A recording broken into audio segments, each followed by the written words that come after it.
So guys, ito na po yung aking binig na cupcake again, cheesecake. Sabi ko na nga ba, aapaw na naman siya guys. Hindi ko na dinamihan ng gawa. Kasi gawa na.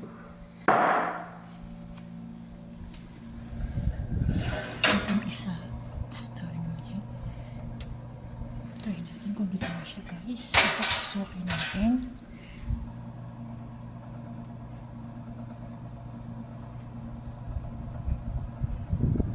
Medyo luto na siya sa ilalim. So, usaglan natin ng konti.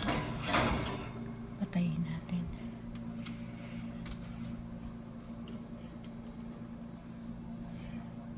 Yung ibabaw naman ang buksan natin. Ito guys. Up.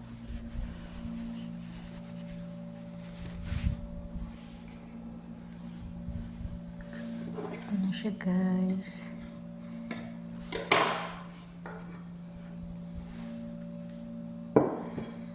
So, ayan na. Oh, medyo mainit nga lang.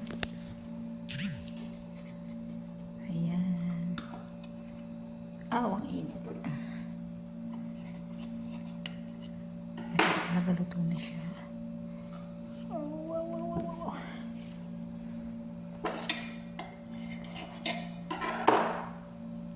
Ayan. Diba umapaw nga? Apaw eh. Apaw nga. Inano ko lang siya ng ano kanina. Kasi medyo hilaw pa siya kanina. So, inano ko lang siya. Ayan na guys. Nagawa ko. Cheesecake.